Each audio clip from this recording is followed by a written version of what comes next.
E a nós que vamos ouvir. Hoje aqui está conosco o pastor Jairo Nísio, presidente da Sembra. Prazer ter aqui conosco, irmão Jairo. Não pôde participar em todas as manhãs devido à assistência que ele está dando ao sogro. Vamos orar pelo irmão Raimundo Mendes. E hoje o tema pastores missionários. Irmão Jairo, Deus abençoe, meu irmão. Bom dia, irmão Johnny, paz e graça a todos os irmãos. Quero expressar minha gratidão a Deus de estar participando aqui com os irmãos nesta manhã. E eu senti aqui realmente a presença de Deus, né? Através do testemunho, as orações, as considerações, os hinos louvados. E a gente percebe que quando a gente participa de momentos assim, nós estamos na atmosfera da graça, né? E quando estamos na atmosfera da graça, nós sentimos o toque do Espírito Santo, né? Então, isso é importante de nós participarmos mais de momentos assim, para começar o dia na comunhão com Deus, comunhão com os irmãos, e durante o dia, né? E durante o dia, a gente sempre lembra, né, desses momentos que a gente passa na parte da manhã, porque é a primeira impressão que a gente tem, e a gente começa já o dia bastante avivados, motivados, né, para enfrentar as atividades do dia. E, infelizmente, eu não consegui participar, né, de todas as reuniões, devido ao problema que o meu sogro está enfrentando, problema na próstata, agora ele está com problema de cálculo renal, né, e nas madrugadas a gente está acudindo ele, às vezes tem que levar no pronto-socorro, mas vamos orando para que Deus possa providenciar, colocar a sua mão curadora sobre ele, né? Venha restaurar a sua saúde. Irmãos, eu quero considerar um texto, né, da palavra de Deus, no livro do profeta Jeremias, no capítulo 16, e o verso 16, né? Que diz assim: Eis que mandarei muitos pescadores, diz o Senhor, os quais os pescarão. Depois enviarei muitos caçadores, os quais os trarão de todos os montes, de todas as colinas e até nas fendas das rochas. Então, nós temos aqui uma profecia que Deus, ele estabeleceu um plano, é o plano da salvação da humanidade, e agora Deus envia pescadores e caçadores, né, para levar esse plano da redenção a todas as pessoas. E o texto que foi lido, para a base da nossa oração e consideração do tema, do assunto, né, é um texto que seria a missão da igreja, pregar o evangelho a toda criatura, né, e pregar o evangelho. Então, esse é o propósito nosso como discípulo de Jesus, como membros da Igreja de Deus, né? Então, o nosso propósito deve ser pregar o evangelho a toda criatura, né? A todas as pessoas.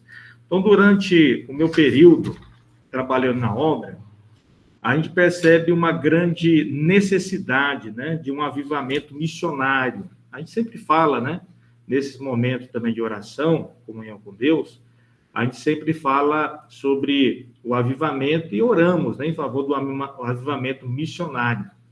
E é uma preocupação que a gente tem, né, como líder da igreja, né, com pastores, com ministros, obreiros, todos que estão empenhados na liderança do trabalho missionário da igreja. Percebe que ao longo dos anos, a igreja foi perdendo a identidade como sendo uma igreja missionária. Então, infelizmente, principalmente as igrejas dos interiores, estão envelhecendo, né? A gente percebe que tem poucos jovens, poucos adolescentes na igreja, são pessoas mais idosas. Nós temos aqui no interior do Goiás uma igreja que praticamente só tem idosos, a igreja de Uruaçu. O mais jovem desta igreja tem 61 anos, o mais jovem de lá. Então, o que aconteceu com essa igreja? Então, essa igreja, ela passou por um processo de envelhecimento. E isso tem acontecido com muitas igrejas nossas, né? Em várias partes do Brasil. Então, a igreja envelhece, mas ela não tem uma renovação. Então, isso é uma preocupação, né? Como líderes missionários. Nós temos essa preocupação de colocar e resgatar essa identidade missionária em cada membro da igreja. Eu tenho desenvolvido alguns projetos de evangelismo para avivar a igreja, né? Eu considerei alguns aqui. Tem um projeto 1 por 1 que eu implantei no começo do quadriênio, aqui na Sembra. Então, o meu pensamento era cada membro resgatar uma pessoa do ciclo de amizade. Filho, um vizinho, né? Um amigo, um colega de trabalho. Então, dedicar o seu talento, dedicar o seu tempo para resgatar uma pessoa. Então, o projeto era 1 por 1, né? E nós fizemos a cartilha, nós fizemos a implantação do projeto, e a gente percebe a dificuldade que nós temos de perseverar no projeto. Tem algumas igrejas que têm alguns projetos e eles insistem com aquele projeto. Eles são pessoas que dedicam em plantar um projeto e permanecer esse projeto e sempre batendo naquela tecla, né, para que o projeto não morra. Por exemplo, os Testemunhos de Jeová. Testemunho de Jeová, eles têm um projeto missionário que cada membro, eles precisam promover durante a semana horas de trabalho missionário. Então, isso eles implantam na mente de cada membro, né? Então, eles precisam dedicar tantas horas em visitação, em estudo, em visita em porta, né? O trabalho de dedicação missionária. Então, isso aí eles colocam de uma forma bastante rígida. Então, cada membro tem que cumprir os seus horários durante a semana. Então, alguns na parte da manhã, outros na tarde, ou de repente durante o período da semana, outros final de semana, outro quando está de folga, né? Mas eles precisam cumprir aquele período de dedicação missionária. Eu também implantei um projeto, estudo pelo WhatsApp. Então, elaborei 10 estudos bíblicos, com questionários, vídeos, né? Para a gente promover um trabalho missionário pelo WhatsApp. A gente percebe que as pessoas vivem na correria, principalmente nas capitais, então não tem tempo para parar durante a semana e dedicar aquele tempo para receber um estudo na casa dela. Então, a nossa dificuldade hoje em dia a gente está visitando a pessoa e agora ministrar um estudo bíblico para aquela pessoa. Então, nós temos essa dificuldade, porque as pessoas vivem na correria, né? Então, as pessoas não encontram tempo para ali dedicar aquele período de tempo para receber um estudo bíblico. Então, eu elaborei estudo bíblico pelo WhatsApp. Também eu elaborei o peso ideal, mutirão de saúde, né? Também aquele projeto antitabagismo, a gente foi ampliando aos pouquinhos. Agora, nós chegamos à conclusão... Um minutinho, irmãos, eu vou só pegar aqui o carregador, eu estou no notebook, aí ele já deu alerta aqui para não cair, né? Um minutinho.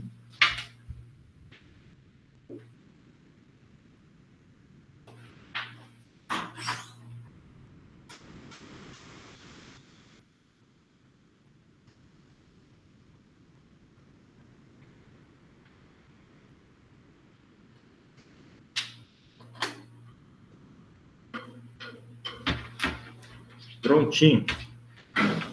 Vou conectar. Irmãos, então, eu cheguei à conclusão que projeto, material missionário, nós temos muitas opções, né? Agora, o que a gente precisa entender? Nós precisamos entender que a nossa missão como igreja é pregar a verdade presente. Então, as pessoas estão sendo enganadas, iludidas por essas igrejas nominais, né? Muitas pessoas sinceras, elas estão sendo enganadas. Então, a gente precisa estar promovendo uma forma de alcançar essas pessoas e apresentar para elas a verdade, né? A verdade presente. E a verdade presente, ela santifica, a verdade presente liberta as pessoas do engano. Então, nós precisamos entender que a nossa missão como igreja deve ser essa, né? Abrir os olhos das pessoas. Agora, eu também fiz uma pesquisa de probabilidade de resultado, porque é muito ruim quando você faz um trabalho, você dedica bastante tempo e você não tem frutos, não tem resultado. Então, eu percebo que vários irmãos já fizeram trabalho missionário, visitação, entrega de panfleto, de folheto, né? Já deu estudo bíblico, já fizeram visitas missionárias, tudo. E eles perderam a motivação porque não alcançou nenhum resultado, não alcançou fruto. Então, quando você empenha e você faz um trabalho dedicado e não tem frutos, não tem resultado, então automaticamente vem o desânimo, né? A pessoa desanima. Mas eu fiz uma consideração sobre esses projetos que foram implantados, os irmãos têm acesso aos projetos, tudo, de trabalho missionário, de avivamento, mas é importante a gente saber da probabilidade de resultado, né? Resultado seria levar a pessoa à decisão, a pessoa se tornar membro da igreja. Esse é o melhor resultado e o maior resultado que a gente pode ter e nos motiva a igreja. Uma vez, eu fiz um trabalho numa clínica de recuperação. Nessa clínica de recuperação, fazendo ali estudos bíblicos com as pessoas que estavam ali internadas, né? Fazer um trabalho de palestra de saúde. De repente, eu olhei e vi um quadro bem grande na recepção de várias fotos. E então eu perguntei para o diretor da clínica se todas aquelas pessoas elas conseguiram se recuperar, né? Conseguiram vencer o vício. E então ele disse, não, nem todas, aqui é só a formatura. Mas a nossa probabilidade de recuperação é apenas 8%. E eu fiquei admirado, né? Quer dizer, todo o trabalho da clínica, todo o projeto da clínica ter um resultado bem baixo, de apenas 8%. Eu imaginava, talvez, 50%, né? Metade, mas ele apresentou apenas 8%. Mas, mesmo assim, aquela clínica não perdeu a motivação. Por que não perdeu a motivação? Porque, apesar de uma recuperação muito baixa, mas eles alcançaram o resultado, né? Então, quer dizer, cada 100 pessoas que entravam na clínica, 8 pessoas se recuperavam completamente, né? Eram libertas do vício. Então, eu comecei a pensar, né? Qual é a nossa probabilidade de resultado, de colheita de frutos no trabalho missionário? Aí eu comecei a fazer algumas pesquisas. Por exemplo, se você dedica o seu tempo em dar estudo bíblico para uma pessoa desconhecida, então uma probabilidade de resultado seria 5% de decisão. Então, por exemplo, se você dá estudo para 10 pessoas, então 5%, né, não vai dar nem uma pessoa. Ou seja, então você precisa dar estudo para 20 pessoas para você conseguir uma pessoa decidida, né, para tomar decisão em favor da verdade. Então, a gente percebe uma probabilidade pequena, né, de 5%. Também fiz um cálculo sobre probabilidade de resultado em você dar um estudo bíblico para pessoas do seu ciclo de amizade. Por exemplo, um amigo, um colega de trabalho, de repente um interessado, uma pessoa que está visitando a igreja, que já está ali frequentando a igreja, está guardando o sábado, mas ainda não tomou a decisão. Então, existem essas pessoas na igreja. E a probabilidade de resultado, de decisão, é 70%. Imagine só. Então, quer dizer, no ciclo de amizade e pessoas que já estão frequentando a igreja, visitando a igreja, se for dedicado estudos bíblicos para essas pessoas, então você vai ter um resultado de 70%, né? Então, é bem alto. Então, nós percebemos que todo trabalho produz resultado. O grande problema é que a igreja, ela não tem cumprido a sua missão, né? A igreja não tem feito o trabalho. Então, se a igreja fizer o trabalho dedicado, então vai ter resultado, mesmo sendo baixo ou alto, né? Dependendo da circunstância, das pessoas interessadas, então vai ter resultado. O que aconteceu com a igreja de Uruaçu? O que aconteceu com a igreja de Uruaçu é que a igreja, ela não estava fazendo trabalho missionário.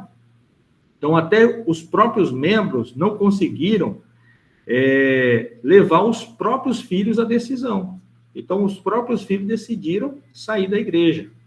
Então, nós temos assistido muito isso, que tem membros da igreja que apenas o marido e a esposa estão como membro da igreja. Os filhos estão fora da igreja, né? Tem muitos casos assim.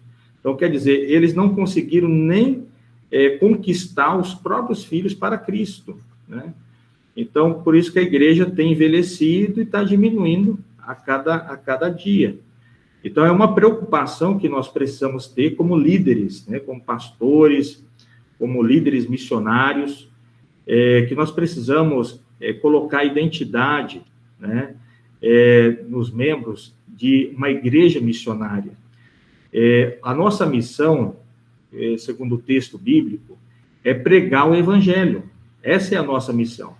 Agora, a missão do Espírito Santo é tocar o coração, né? Na verdade, nós não temos o poder de converter as almas ou de salvar as almas. Esse poder é divino, esse é o poder do Espírito Santo. É ele que convence as pessoas do pecado, né? Mas nós precisamos pregar a verdade a essas pessoas. Aí, dessa forma, as pessoas tomarão a sua decisão. O problema nosso, muitas vezes, é que queremos ver o resultado rápido. Nós queremos dar um estudo bíblico e a pessoa agora tomar já a decisão e entrar na classe batismal e passar mais alguns meses e batizar, né? Mas nossa missão não é essa. A nossa missão é pregar.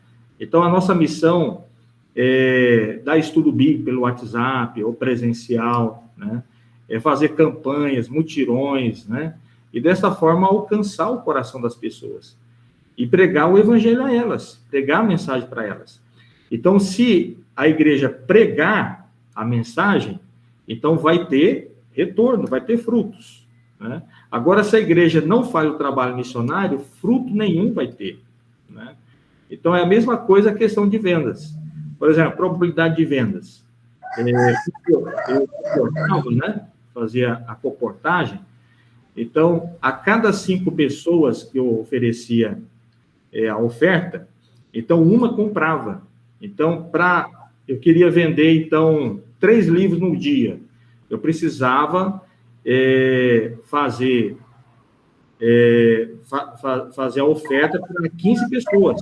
Eu precisava fazer a oferta para 15 pessoas para conseguir 3 livros vendidos. Então, se eu, por acaso, fizesse apenas 5 ofertas, então, bem provável que eu venderia só apenas 1 livro, entendeu? Então, cada vez que a gente oferece mais resultado a igreja vai ter. Então, nós precisamos despertar os membros para essa responsabilidade. Nós precisamos colocar o evangelismo em prioridade. O evangelismo tem que ser a prioridade da igreja. Então, muitas vezes, temos perdido muito tempo com festas, com conferências, com reuniões em 4 paredes. Mas nós precisamos entender que a missão da igreja não é ficar em 4 paredes. A missão da igreja é ir lá fora e pregar o evangelho. Essa é a missão da igreja. Então, a igreja, ela é um bote salva-vida. A igreja deve ser um hospital, né? Tratar as doenças espirituais das pessoas. Então, a prioridade da igreja deve ser essa. A igreja gosta muito de festas, muito de eventos. Então, se você for promover um evento, uma festa, uma conferência, né? Junta a panela, né? Então, alguma atividade interna, a igreja até é motivada, né? Então, as pessoas participam. Agora, quando vai fazer um mutirão missionário, um trabalho de comportagem valdense. Então, a igreja, ela não vai para o campo. A gente percebe isso aí, né? Por exemplo, convida as pessoas para uma conferência. Vamos ter uma conferência, vamos ter um evento, um retiro, né, espiritual, vai ser tudo gratuito, né? Lá vai ter café da manhã, almoço, janta, vai todo mundo, né? Mas quando você convoca para o trabalho missionário no sábado à tarde, vai poucas pessoas. Por quê? Porque a igreja, ao longo dos anos, foi perdendo o seu propósito como igreja. Então, qual é o nosso propósito como igreja? É pregar o evangelho. Jesus ali não deixou a missão da igreja em realizar conferências, eventos, né? Então, ali está bem claro, e de pregar o evangelho e batizar. Essa é a missão da igreja, esse é o propósito da igreja. E realmente a igreja primitiva tinha essa característica, era uma igreja missionária, por isso que a igreja crescia. Então, a partir do momento que a igreja deixa de ser missionária, ela vai diminuir, o número de membros vai diminuindo, ou vai envelhecendo, a igreja perdendo sua motivação, né? Então, não tem como Deus, o Espírito Santo usar uma igreja que não é missionária. Então, para que o Espírito Santo esteja usando a igreja, ou nos usando como pastor, como um líder espiritual, nós precisamos ser missionários. Então, eu quero deixar essa reflexão, né, para os irmãos, para que possamos trabalhar, né? A gente precisa estar motivando, nós precisamos bater nessa tecla em nossas igrejas. Então, a sua igreja local, ela precisa entender o seu propósito. E nós temos muitos projetos, muitos materiais missionários, graças a Deus, tantos folhetos, né, revistas, que podemos desempenhar e fazer um bom trabalho. Nós fizemos um trabalho agora recente, no Impacto Vitória, que na região de Goiânia, é a região da 44. A região da 44 é uma região com muitas lojas, feiras, né, de vendas de confecções. Então, Goiânia é bem conhecida como a capital da confecção. Então, vem pessoas do Brasil inteiro comprar aqui, né? E no sábado de manhã, nós fizemos um trabalho, colocamos 2 tendas, né? A tenda da oração e a tenda da saúde.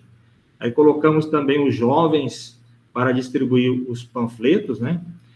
E nós conseguimos, em apenas 2 horas de trabalho no sábado de manhã, com a equipe, alcançar mais de 5.000 pessoas, entendeu? Em apenas 2 horas de trabalho missionário. E muitas pessoas agradecidas, pegamos contato com muitas pessoas, né, com muita gente, já estamos atendendo essas pessoas. Então, quer dizer, se a igreja sai das 4 paredes, então o fruto aparece, né, vai ter resultado. Mas nós precisamos realmente entender que precisamos cumprir, né, a missão e o propósito da igreja, de ser um bote salva-vida para o mundo, de ser, na verdade, uma casa de refúgio, né? Então, temos que trazer as pessoas lá de fora para que elas possam, através da atmosfera da graça, o conhecimento da verdade, ser pessoas santificadas com a graça de Deus e ser transformadas, né? Somente o poder de Deus transforma o ser humano. Amém? Que Deus seja louvado. Amém. Amém. Uma boa palestra, irmão. Amém. Amém.